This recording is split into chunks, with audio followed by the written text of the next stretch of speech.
have introduced it better. Please email, tweet, and get in contact. So the whole point here is about leveling the playing field. How do we create the next generation of digital health that's sustainable but really empowers healthcare experts and organizations to develop the apps and technologies that's going to help them on the front line? And we all know that digital health now is the mainstay of healthcare delivery. In fact, there's an argument for dropping the word digital from digital health. We can see that in so many walks of life. We can see that 93% of healthcare professionals in the US believe that digital will help. 75% of people using digital health apps support their use. And there's 6.8 million downloads every single day. And there's over 365,000 digital health apps. So why do we need any more? Well, the problem is that 20% of those only reach benchmark criteria for quality. That means that 80% of those 365,000 are at best ineffective and at worst dangerous. So why aren't we creating better quality apps? It's not just about volume, it has to be about quality as well. Well, one of the reasons that I think that this is the case, one of the reasons that I think 80% don't reach that mark, is because nothing has changed with the way that we develop apps in the last 20 years. And I know this because I helped create this app back in 2009. It's still around, Breaking Free Online. It's one of the default approaches to online treatment for addictions. But nothing has changed since I created that around the time of the first iPhone. We needed specialist skills. We needed UX designer, developers, coders. We needed all those technical skills because me as a clinical psychologist, I had none of those. It took us over 2 years to create that technology. And still today, it takes 12 months to bring just an MVP to market. And the cost is frightening. Hundreds of thousands of pounds, if not millions. And such a high lifetime budget that needs to be assigned, which means that often we cut corners. It's inflexible in the design. We can't test, iterate, and redevelop. And then lastly, we need that expert clinical knowledge. But often we've got that, but it's those first three that make great technology fall by the wayside. In fact, what we kind of see is that those 20% really is the juxtaposition between great technology and great healthcare.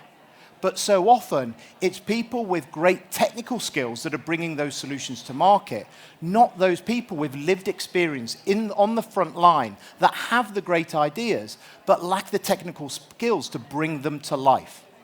So we need to level the playing field. We need to remove some of those technical barriers and allow those healthcare experts, those organizations with great content, great ideas, we need to allow them to bubble to the surface. Well, that is the whole point of no-code. We call it kind of the democratization of digital health, creating that sustainable digital health ecosystem that allows you to create technology that serves entire populations, not just those with a great commercial kind of gain. And so this is what Cognis is. Cognis is the world's first no-code platform for digital health. And we know that no-code happens all around us right now. We can see that. There's great no-codes happening. You know, we see Bubble, Airtable. We can see things like Canva, for example, which is what I created this in. There is no-code all around us, but we haven't applied it to digital health. Why not? Because if we could, we can make it simple to use. No need for those technical skills. It's cost-effective, up to 90% cheaper to use no-code and to develop around it, and faster. You can get the first version live in days. In fact, we recreated a very well-known wellness app. We recreated it, we call it Cogspace, and we recreated that in just 12 hours. You can have sophisticated AI engines underneath, and you can start to test, iterate, reiterate, etc., A/B testing, because it's quick to do so. So this is what Cognis does. Cognis is a no-code platform for digital health. You can see here, I'm not sure whether the video will work. No, it won't. But what you can see with the Cognis creator is you can create an app on the platform, literally drag and drop functionality. You want to drag in a symptom checker, you drag it in. Activity schedule, you want to drop in a peer support network. You can do that. And whilst you're doing that, whilst you're creating that, you can see the changes live in the app as you build it. You don't have to wait for it to come back from a developer. It's there, so you can see it right there next to you. And therefore, you can kind of do this in actually hours and days and weeks. The beauty of no-code is all the complexity is taken away. But it doesn't mean you lose any of that complexity. It's just taken care of in the back end. So you can see we have a sophisticated data repository, AI engines, pre-built features, over 50 of those, and growing every single day that you can just pull in that's specific to digital health, digital therapeutics, research, etc. And then you've got the user interface and the user experience as well that can help you along the way. And you can publish these straight away in native iOS, Android, or even a web app. So the whole principle is that you just have to focus on the great ideas, solving the biggest challenges within healthcare right now. And what that allows you to do is create an ecosystem of connected apps, all built on the no-code platform that connect in together. Bring in things from wearables, bring in things from kind of video online. You can bring in patient health records, etc. Being able to kind of create that interconnected ecosystem using no code allows you to then be able to have that sustainability associated with it, a connected ecosystem. And there's just a few examples of this, so I'm going to hopefully kind of catch up some time. So I've just got 4 examples. So we're an Australian company, although we're relocating back to the UK. I'm based up in the north, so whilst we have Bolton Wanderers, I'm an Accrington Stanley fan. So, you know, good on northern soccer teams in the lower tier.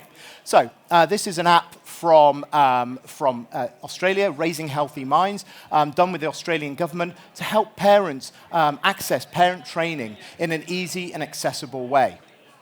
We can see Cognis Brain Age, which was designed with a nutraceutical to have a look at the cognitive improvements associated with a supplement. And there's a brain training game to measure those changes over time. So you can do real-world research live within the technology. You get all of that data, all of those insights. So that gamification, research, randomized controlled trials, all of those things are possible within that no-code kind of platform. And we can see even during the pandemic, we helped in terms of the COVID response app for healthcare workers. Working with the Black Dog Institute, we created a wellbeing app just within 2 weeks at the start of the pandemic to be able to support healthcare workers on the front line.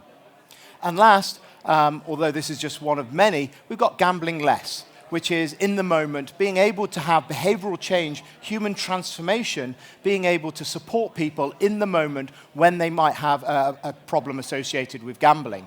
We've done 100 days gambling awareness, 100 days worth of activities to reduce people's level of gambling, etc.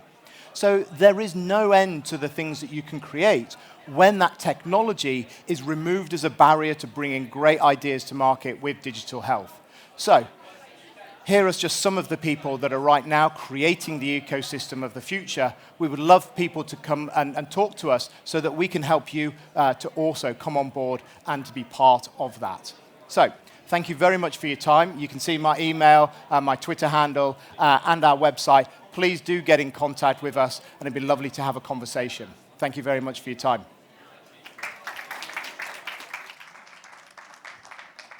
Thank you very much for the introduction. So it's great to meet everyone. We've been having a very busy booth downstairs introducing our new products, and this is one of them we wanted to share with you today. It's a little mini device. So we are a little bit different to a lot of the digital tech. We're talking about point-of-care rapid testing and how that can fit into your world. So I'm looking forward to telling you more about that. So at Pharma Labs Diagnostics, we're all about trying to reinvent the world of point-of-care testing. So we see that point-of-care testing has been around for a number of years now, but has it filtered into the NHS and other areas? We don't feel it has yet. So I'm delighted to represent Pharma Labs and tell you a bit more about our journey.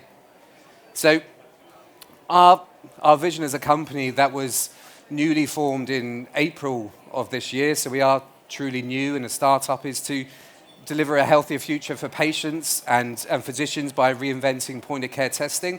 Obviously, it's a bold statement, but with the products that we've developed, we really do feel that they're bringing something completely different to the market space. and we really hope to be showing as many of you as possible over the next 2 days how that looks. And before I kind of go into a bit more about us, we also want to offer everyone who is attending today to come down to our booth, which is literally directly down here, DP6. You can get your HbA1c tested, you can get your CRP tested, or you can have your neutralizing antibody tested. And the neutralizing antibody tells you about your potential level of protection against COVID. So we welcome you to come and have a test and see how you are doing as well. So point of care testing, as I mentioned, it's been around for a long time, but the adoption has been very, very slow. And we saw post-COVID that this industry is accelerated because people need care closer to their home. They need to be able to access tests as and when it's important. So things like having a troponin test when you're suspecting someone might have had a heart attack, it's important to have that right there and then, not wait for a 2-hour turnaround. So we are reinventing that market. As I mentioned, we were formed in 2020. So in 2020, we launched within Germany. And within Germany, we had a very successful pilot launch, which has meant we've then come across into the UK in April. We're soon to be launching in other major European countries, and then in Q2 of next year into the US market. So we are looking for rapid expansion and rapid growth with these products. A bit more about the products themselves. So we use a technology which is called time-resolved fluorescence immunoassay, which is all the clever stuff that is put into this little product. And basically that enables us to give a quantitative result for all of our tests. So our tests use like a lateral flow type of test that you'd all be very familiar with, but it gives a quantitative result. So it tells you whether you're high, medium or low and what you need to do. And we have 38 different tests that we've brought to the market, which is completely new to this marketplace. So a bit more about the devices themselves. So this is as I've said, this is the PL Mini. So this is 1 kilo. It's Bluetooth, 4G enabled. You can transfer your results into any health apps that you've got, or any sort of hospital systems that you're using, or GP systems. So it is a really novel, game-changing product. It has 50,000 capacity for tests, so it's very unlikely you're going to fill it up with the data as well. And so it really is a game-changing product. We do also have 2 other products that we've got with us here today as well. We have the PL Medi, so that's the kind of the medium-sized product as we know, and this has got very similar characteristics to the Mini, but it has an inbuilt thermal printer. And it has storage of slightly less. So this was one of the earlier models, but nonetheless, it's a very good part of the family. And then we have the Maxi device. So if you're running a busy hospital or you're in a busy clinic and you want the ability to run many tests in one go, this product enables you to run 8 tests in one go, and which obviously enables you to get through patients in a very, very busy clinic very, very quickly. It is slightly heavier in terms of its dimensions, in terms of 7.5 kilos, which it means it is more used in your sort of standard setting where you don't plan to move it around. Whereas obviously the Mini that I've got in my hand is much more portable, and you can take to home visits and things like that. So we mentioned the 38 tests, and I was asked before we came up, what conditions do you support? And the answer is we support loads. And part of that is part of the challenge as a new company is where do you focus first? And as you can see, we have a large range of tests. So we're looking at women's hormone testing. We have things like ferritin. We have other sort of tests on there like TT3, TT4 that support all of that hormone testing. We also have a very strong cardiac panel as well. So you can see troponin on the left-hand side, D-dimer as well, a test that we have readily available. A large number of these tests are also capillary in nature, which enables you to obviously take a small sample of blood and obviously get the results within roughly 3 to 15 minutes is the sort of turnaround time that we see. We've got market-ready test bundles. So as you can imagine, with 38 tests that you have available, We've kind of started to group them together to make it easy for the people purchasing those products to understand what to use. So we have a women's health bundle where we're piecing together all of those different elements that you might want.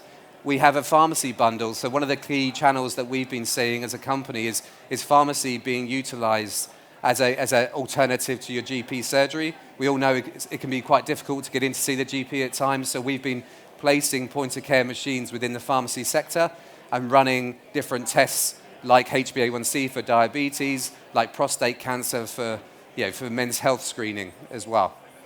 And leading on to that, as you can see with the men's health bundle, we have been looking at different specialized clinics, for example, like testosterone, and how can you help uncover underlying conditions that people don't know they have, but do it in a timely manner. Because part of the challenge with what exists right now is obviously if you have a test and you send it to the lab and it takes a day or however long it takes to come back, quite often those patients are lost to follow-up, and we're trying to stop that from happening. And then the final area, just on the market-ready test bundles, is the bundles for isolated locations. So we've been having conversations with cruise ships, with places where people are away from accessing healthcare, but they still get ill. So how do you have products available to actually test what that is? Well, this is where point-of-care testing comes in and can help. A question we always get asked as well as a company is, how good is the product? Has it been validated versus the laboratory? And our whole team who are here at this conference have been working tirelessly to actually get the approvals that you need. So we have CE, IVD, we have UKCA, we have MHRA approval for all of those tests that I've mentioned. We've also signed up to being a member of BIVDA, who are the British In Vitro Diagnostics Association company. And more recently, we've been partnering with labs in Germany, namely Invitalab, but also closer to home, we've been partnering with Imperial College London to validate our tests to make sure they perform as well as they should do. So we're very confident that our tests perform as well as the laboratory. Having said that, obviously coming to meetings like Giant Health, obviously we're keen to make new partners, make new friends, and obviously test more people so you can find out how you're doing with your different ailments. And we have been talking to groups like WeQuas, which is an external quality provider in Wales. We've been engaging with academic health science networks within the NHS. We've been talking to the Self-Care Academic Research Unit, Imperial College, QPoint, another external quality provider, and we're also partnering with point-of-care testing innovators. And we also made new friends with the NIHR recently today as well. So we're very keen to partner and engage and understand how we can leverage the products, bring them into the market in the most effective way to support as many people as possible. Finally, just to kind of touch on some market segment opportunities, we see there are many market segment opportunities for the products, but two markets that we are specifically very interested and keen to talk to people about are private healthcare clinics. So you can see from the range of tests that I've talked about in terms of the different segments that are there, we have a whole range of tests that can support an effective delivery.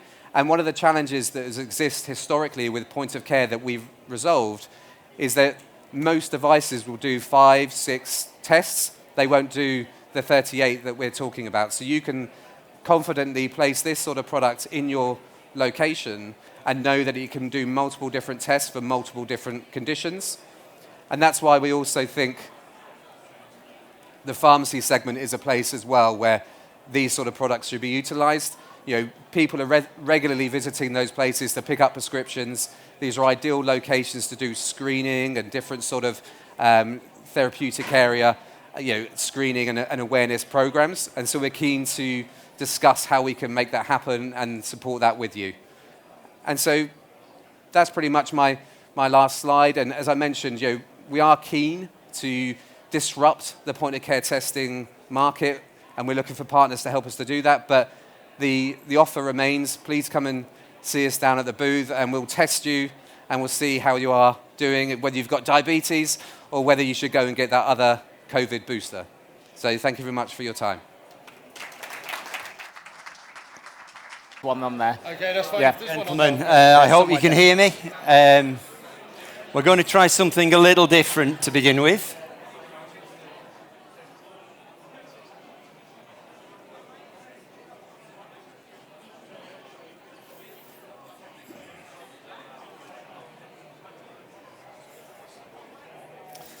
So this is the introduction to one of our partners, Unity. This is Unite 2020, and it's just giving you an overview of the new games that are coming from that particular platform. Their games basically cover 2D, virtual reality, and a lot more in augmented reality. From small games to multi-user player, and right at the end, as we run through it, and there's the buffering of the Wi-Fi that we all love and well know in this in the show.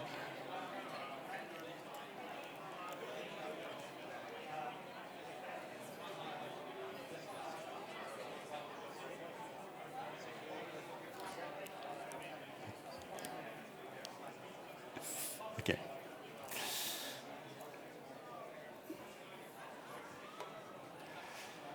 So what that was going to show you was the level of user experience that we're now seeing in the gaming industry. Okay, so when we talk about engaging with people, and regardless of which sector we're dealing with, post-lockdown, people use the mobile phone more and more. And it doesn't matter which generation you are, and I'm down here, I'm in the baby boomers now, sadly. But two things come out of this. First, they expect a real quality of experience. And the second big thing is they want control over their data. So if there's one takeaway from this little presentation, is what Multilot are doing. We're partnering with Unity to give you an end-to-end platform to run patient engagement. So from the patient side, the conversations that we have are around making healthcare addictive in the same way that gaming is addictive. And from the health provider side, it's can we, by bringing all these sources of information into one place, give the providers system saving and that single joined up experience. So, Multilot comes out of the World Lottery Association. Its origins are gaming and gambling, and with all the connotations that surround that. We've developed over the years a series of sweepstakes, of lotteries, and we operate licenses around the world. So we operate a UK gaming license. We've backed it up by our own IPR, and we'll show you some of that during this presentation. We have strategic partners like Unity in the content space, and we're starting to move away from the classical gaming into esport, retail, and other particular environments. So this is one of the engagement tools. Everybody here, I bet, has taken a selfie, okay? But why not make that selfie a passport, a digital passport to something? So we use this in events to get into a particular event. We use it in instances where people are doing charity games or 50-50 gaming games. Use the simple things and make them into user engagement. Okay? So one of the projects we did recently was a charity company. This actually is the Veterans Association for the US Navy SEALs. So what they wanted from us is today they collect donations, you give them $10 at an event. So they wanted to turn this into a direct debit mandate. So you sign up a direct debit mandate. We deal with all the gateways to the PCI gateways. We deal with all the compliance. But they also wanted to create a community. So by using that selfie image, it's one of the tools, people were then creating their own little community. And then they were starting to share information. about events in one state, events in another state. This is a retail example. So how many people here have a retail app, like Waitrose, Morrison's? You have an app, you use it once, right, when you go in the show. I want 50%, I want 50p off my Toblerone or my piece of bread. That's the only time you use the app. So the first thing we did was link point of sale to the app. So if on a day you bought fresh fish or vegetables, you were entered into a daily sweepstake, which was drawn at the night. So the first thing that happened was the users were now using it twice a week, once when they shopped and once in the evening, because they could win their money back on the shop. If you didn't win that night, you then were entered into a weekly sweepstake. So people at the end of the week were using the app to see if they've won anything on the sweepstake. It's about engagement, it's about content. And the next stage for this will be putting some of the children's games into the app so that the parents can say to the child, oh, would you like to play this particular game? Okay, so this is Tottenham Hotspur Stadium. As you can tell from my accent, I am not from this area. Sadly, I'm a season ticket holder at Bolton Wanderers, so my glass is always half full, not half empty. But we did an event recently which was fan engagement. And the two messages from this is, today you are not buying a ticket to an event anymore. You're buying a ticket to an experience that happens to include a football event, a racing calendar or whatever. And that success is about engaging before, during and after the experience. So in their terminology, if I know this gentleman's turning up for the game, I know who he's bringing, I know what he eats, what he drinks, I can do a lot of pre-ordering beforehand to make it very, very efficient. Okay? As a non-medical person, I have this is the first time we've ever spoken at a medical event. There are areas where I see real engagement. I am part of this, the King's College, which was originally set up for COVID reporting. Okay? Now it's extended to various questionnaires on my diet, on my blood pressure. It is engaging me, and I am engaging it as well. Okay? So there's lots of projects and lots of good stuff. But there is also a dark side. Okay? So 4 years ago, I wandered in after having a hernia operation, and the guy said, Mr. Reed, I've got good news, I've got bad news. I'm a Bolton Wanderers supporter. What's the good news? You're fit and healthy. What's the bad news? You've got prostate cancer. I can't remember anything after he said that. I couldn't tell you how I got home. It puts you in a really, really dark place, and there was zero engagement. So what if I had an app that had automatically, triggered by the doctor, given me the links to Prostate UK, given me local community groups, given me some kind of engagement to make me and my journey along this traumatic event a lot easier. Easier said than done. Because if you think about it, it is not your core business. Okay? There is the design and the production of the content. So you've got to make it engaging. You're up against a lot of very good games, as you saw in the introduction. You've got to maintain and develop that, because it's not just a one-off. It has to be a continual content. Someone needs to operate it, and not just operate the delivery of the games, operate the whole element of reporting, analysis, and linking to third-party services. And then the most important of all of this is compliance. Because obviously with GDPR, with HIPAA, with the various elements of data, how do I look after it? How does it remain compliant? So what we've delivered is effectively an end-to-end user engagement platform, which can be used for retail, which can be used for sports, and which we're starting to see some engagement in the medical world. At the far end is the content. We partner, as I said, with Unity. So in one of the examples I'm going to give you, we got content from a third party, We created a portal, we created an engagement portal.